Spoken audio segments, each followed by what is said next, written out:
Hey guys, it's Gus, and Module 29 is right around the corner, less than 2 weeks from today.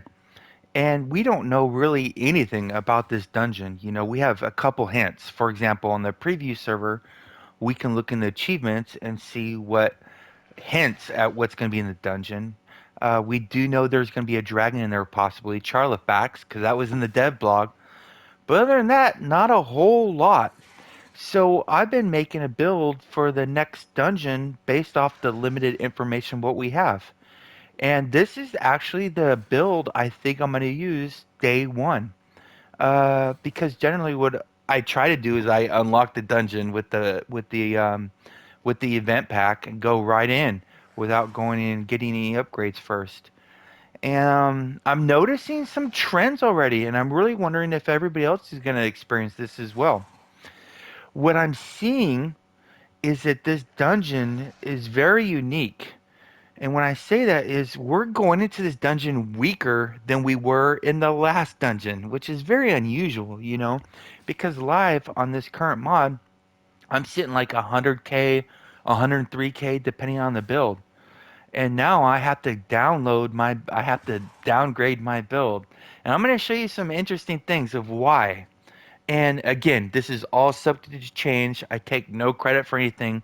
I've been in the HR Discord and HR everything for years, so this is a collective effort, and as well as Rainer's character builder. Holy shit, it would be damn near impossible to balance stats out without that thing, without a ton of trial and error, which is super expensive if you're on the live server. So I'll just go over what I think I'm going to use. The ultraviolet helmet from the Master Imperial Citadel. uh, it has some downsides. It takes a while to get its combat advantage up to 10 full stacks. Also, if you die, those stacks get reset. Um, but our alternative is a headpiece that's almost 1,000 item level less.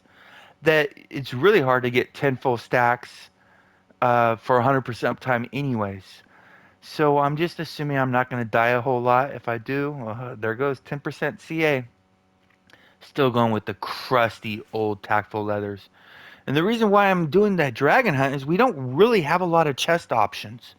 We have the 18% crit save, which I have tried my hardest to fit in the build, and I just cannot do it. It's really hard to use that in a build.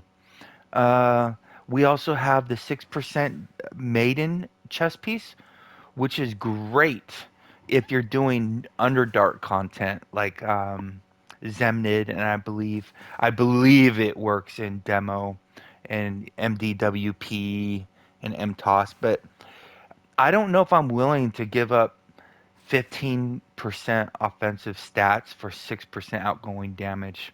So I'm sticking with the oldie but goodie. Which one was I on? The crit? Yeah. And then I'm still using these arms. Damn it! I wish I could use something higher item level, but what we have available that's higher item level is we have these gloves that give you AP, which is actually very underrated. Um, we have these gloves that you gain power uh, rating, not stat. And then we have these gloves, but there can only be one enemy in order for you to get the crit set from these gloves. And if we do have one enemy in there, I will use these, but I have a suspicion it's going to be a very mob heavy dungeon, so these might be pretty useless.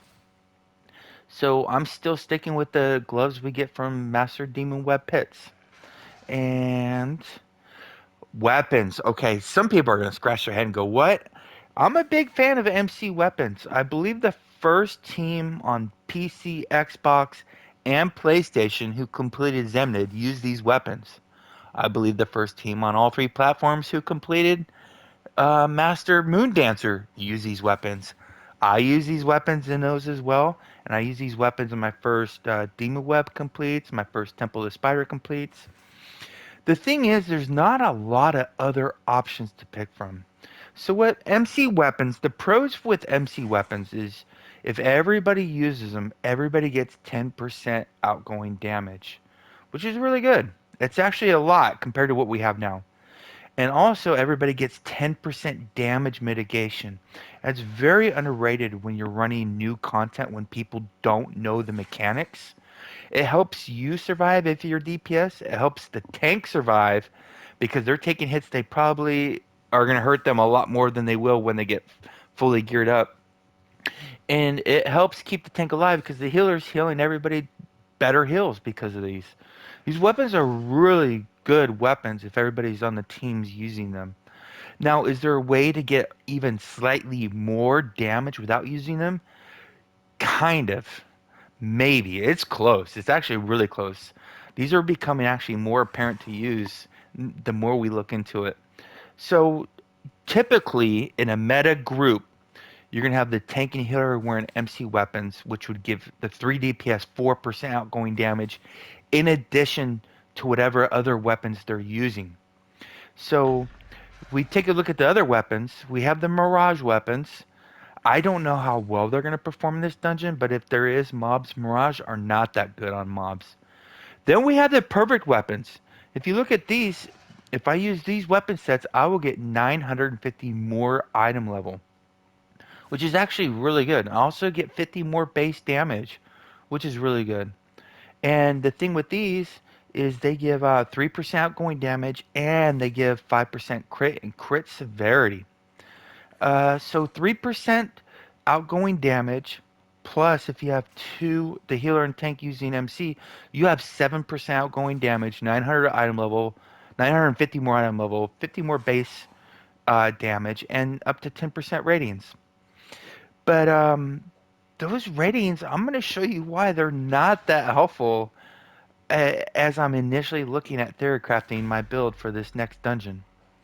So we got, let me put that back on so I don't lose it. That was this one. Uh, oh yeah. So the other weapons, so we have the Solarium weapons. No, I'm sorry. Did the purple weapons. Then we have the Solarium. This is probably actually the most damage dealing weapon we're going to be able to use. But that's assuming the tank and healer and everybody is never getting hit. So these give 3% outgoing damage, and you get a lot more item level. You're getting what is it, 1400 more item level, and then you're getting 50 more base damage. Plus you're getting the 5.5% additional damage depending on the hit points of the boss. So even still, with these weapons, tank and healer running MC, you're gonna have slightly more damage, probably 1, maybe 2% more. But you're giving up 6% incoming damage reduction and 6% heals. I don't know if that's worth it, especially when you're learning the dungeon. So everybody in our group, well, we're still waiting on one. If they don't have MC and they don't want to use it, we'll just run for MC and then we'll let him not use it. And then we go to the boots, and I'm using the 5% crit boots that come from Advanced Moon Dancer or Advanced Infernal Citadel. Here's why. Here's why. So I really like the 7.5% crit boots. Quite a bit more lower item level, but you get 2.5% more ratings. Conditional, you got to be within 20 feet, which is a hunter ranger we usually are. And I'm going hunter ranger just because we're gonna have a warden in the group, and we want to stack the buffs. Then we look at the other boots. These are actually viable, believe it or not. The even people go outside of wild space, you're only getting 2% damage, but you're getting a ton of item level. And item level is really good for your base damage, and it's good for your survivability. But I just don't think that 2% outgoing damage is gonna and 100 item level is gonna equate to what the radiant boots are giving us. So I'm gonna go with these for now. There are two other choices, really. You could also go with the rusted iron leggings. They're gonna give you 5% outgoing damage. The problem with those is they're so low item level that you're losing a lot of base damage. And then you could also go with the sharp dragon hunt boots that give you 5% outgoing damage, but the enemy will hit you way harder because you lose on your crit avoidance. So we don't really have a choice with the boots. We don't have very many choices. So as you can see, there's no outgoing damage helmet we can use. There's one outgoing damage chest piece we can use, but it's such a low amount of outgoing damage, and we're giving up so much for it. No outgoing damage gloves, MC weapons, and then outgoing damage, no outgoing damage boots like we could in Wild Space. 1500 item level artifacts. I am running Demogorgon's Reach. I don't think there's an optimized group that's not going to be using that, and nobody wants to use it, so I gladly take that, and nobody complains one bit because I'm using it. So I always use this, generally speaking. Uh, you still have the choice of the detector set. You still can use the MC set as well. But you're going to see why I'm using the detector set in a little bit. These give significantly higher item level than the detector set. Sorry, than the MC set. And the MC set's giving accuracy. But the thing is, as a ranger, I'm getting so much accuracy from from Forte that there's I don't need any accuracy to cap accuracy. So the MC neck and belt's not doing a whole lot for me. I'm still using the Master Demon Web Pit rings. I like them both, so I can get the 2.5% outgoing damage when you have them. So I have the encounter ring, and I am using the accuracy ring. The other ring I could use would be the at will ring, but I'm gaining more from this accuracy ring. Yeah, earlier I just said we don't need the accuracy. I can use that 5% accuracy to cap. Uh, Look at this crusty old Crota shirt of the dragon. This is actually not going to be in my first build. The first time I made the build, I was using the Myconid shirt just because it gives a lot more AP, and you don't start realizing how bad you need AP until the artifact call comes up and you don't have your daily ready. So I was actually going to use that, but I went back to the Crota shirt. But if I do we do run an extra companion that gives combat advantage. That's what shirt I'll go to. And then I'm still using the Dragon Hunt pants. And the reason I'm using these ones, the Defiant ones that are a little bit lower item level than the Hatred pants is, I believe these ones are giving a little bit more AP. And I really like AP, especially in a dungeon where you don't know all the mechanics. You don't have as much uptime attacking the enemy, so it's harder to get your AP. Well, for me anyways, while you're learning it. So I'll take the extra AP and lose 150 item level, no problem. As you can see, we have very little outgoing damage gears we can use. Very little. We could use the 2% outgoing damage boots. We could use the 6% outgoing chest piece. And we could use the outgoing damage ring for the at will attacks. We don't have all the outgoing damage that we had in North Dark. We don't have all the outgoing damage we had available in Wild Space. So what this is gonna remember that when we get into the companions stats, you can't really see it now because I'm in combat. Everything's capped. I'm wasting about 300 total ratings. I think power's over by 0.1%. Um, Crit Sev might be over by 0.1%, but it's missing 1.5% overall ratings, and I'm okay, or 1.5% overall stats. I'm okay losing 1.5% overall stats. So I'm not capped. I know people say that's garbage. You're not capped. Uh, Strength and dexterity. That's it. It's always been that way on every HR build I've made, just about. Nothing unusual underneath here. We still got the Rage of Flames, Devil's Precision, Lightning. I know AP will help give you more damage, but movement speed will keep you alive. And when you're learning content, staying alive is the biggest priority. I've been using the double stat enchants this whole module since they came out. I will probably go to the triple stat when they come out because I can use all the ratings. I won't get them in the defense. I'll just get these four right here. We don't have to worry about the triple stat. This Forte still looks best in the slot right down here in utility. And powers haven't changed. Still same thing. I'll have it on slashes mark just because I don't expect to be using uh, um, hindering more than. I'm sorry, I don't expect to be using the disruptive shot that often on the bosses because I expect to be actually short AP, so I don't know if I'll be able to use it mid fight outside the artifact calls, but we'll see. We don't know yet. I'm Seeker's Vengeance, Crushing Roots, but if the team needs CA, I will replace Crushing Roots with Aspect of the Pack, Slasher's Mark, Disruptive. The three powers I'll use will be Commanding Shot, Long Striders, and Gushing, and Hindering. Now, if it's a mob heavy group, I will probably have to take off Commanding because Commanding is total ass to use in mobs. I don't, for me anyways, I am not good at using this in mobs. So I'd replace this with Constricting Arrow.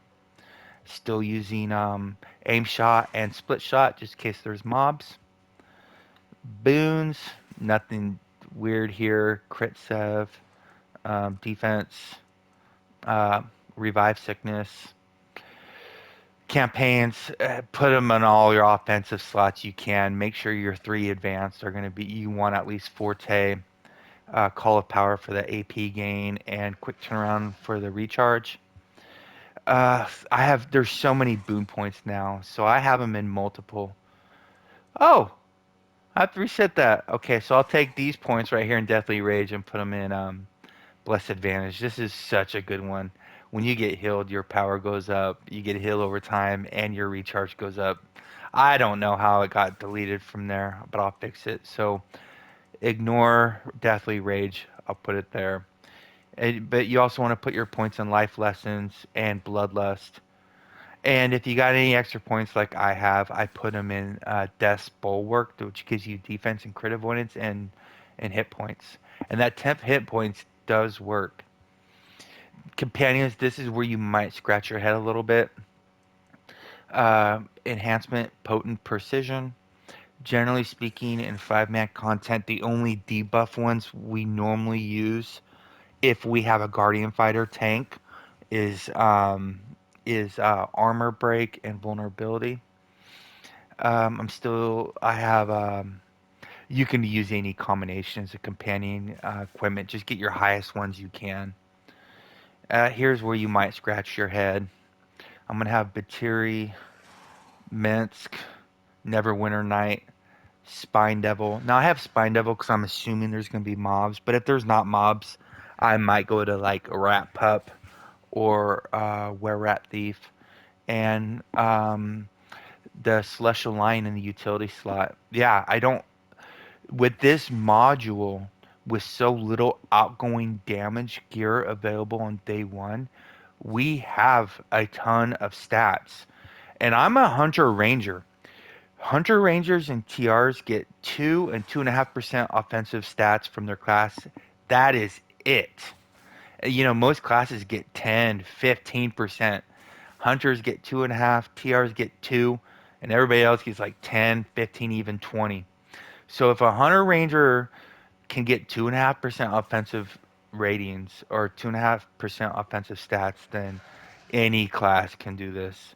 I just, I, there's no outgoing damage gears we can use. Now, after this, I'm going to show you I made two builds for this mod, this one and the dragon, just in case there is a dragon, which I'm assuming there is, and you're going to see this changes dramatically because there is outgoing damage we can put there.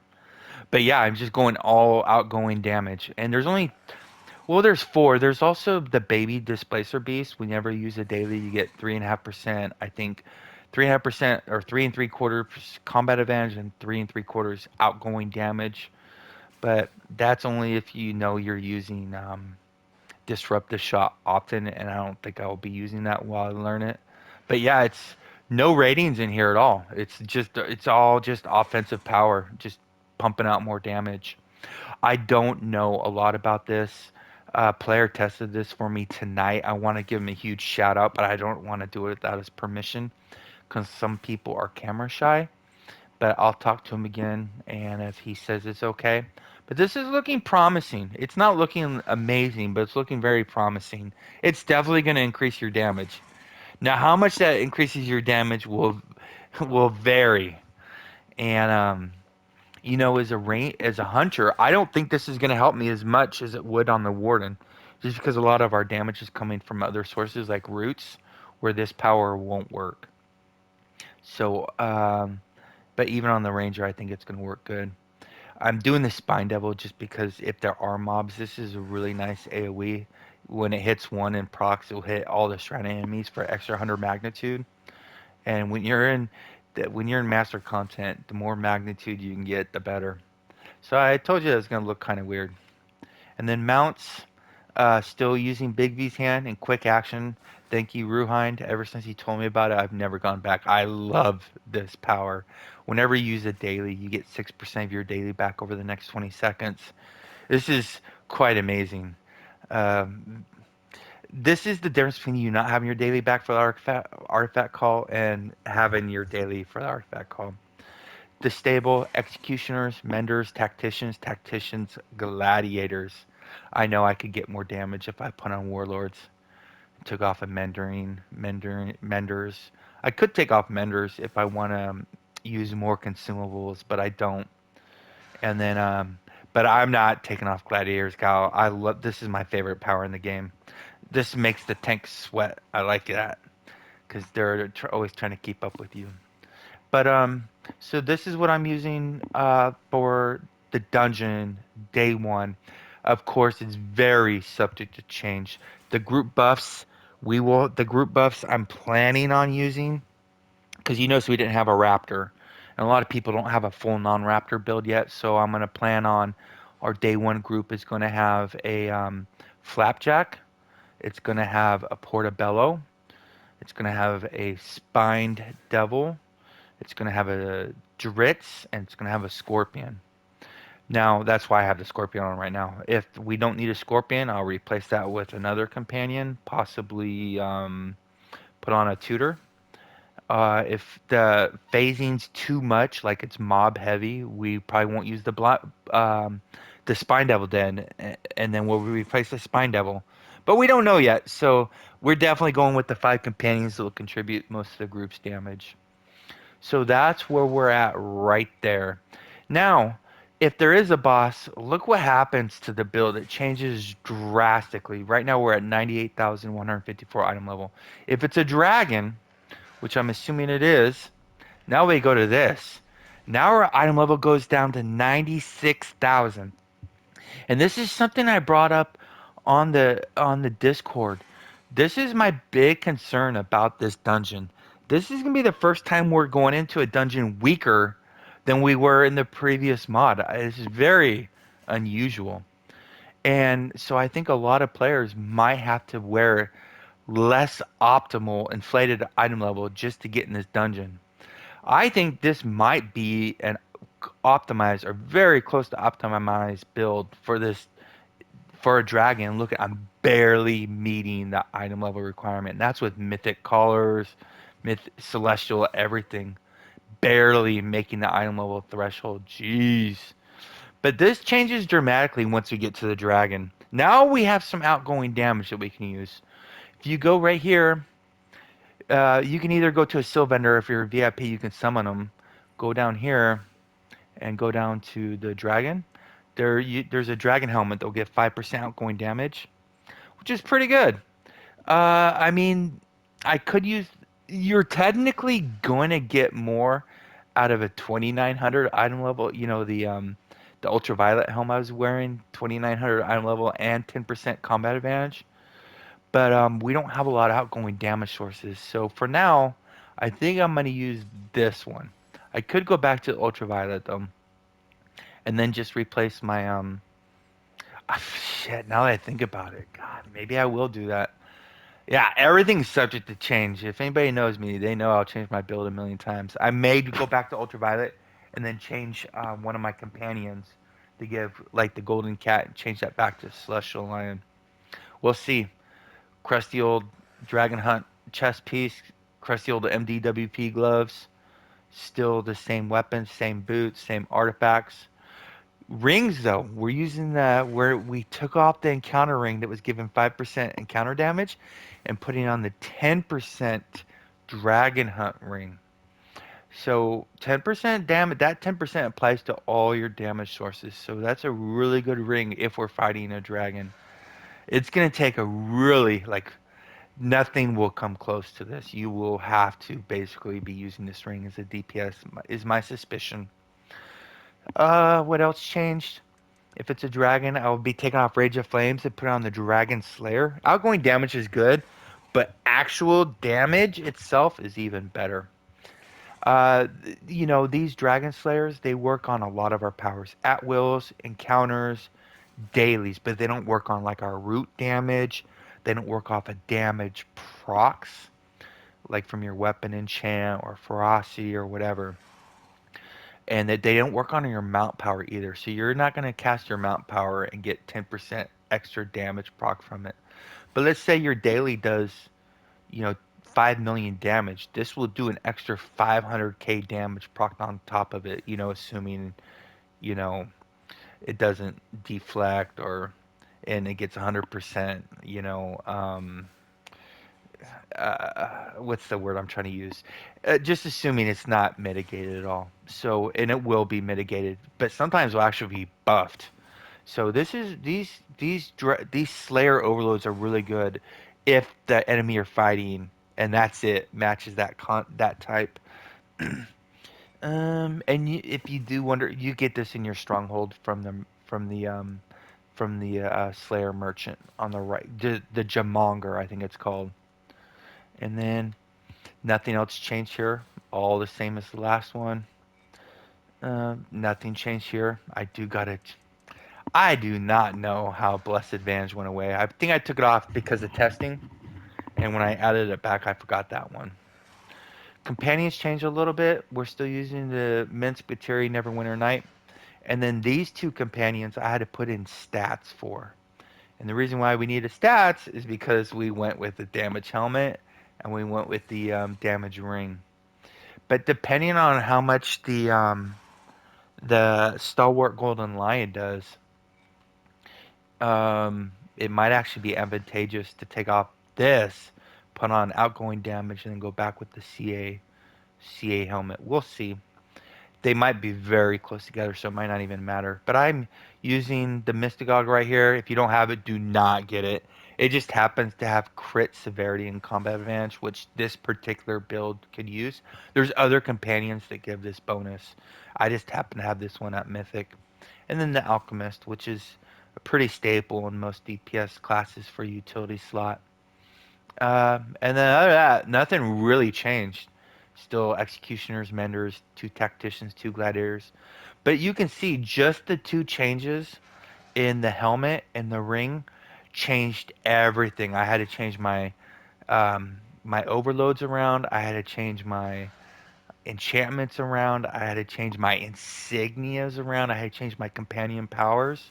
That's why this game, somebody asked me recently, what are the 20 insignias they need to get to Mythic? They want to do it right the first time. I'm like, dude, it's a constantly moving target. Anytime you change any gear, if you want to be fully min max, your insignias will change often.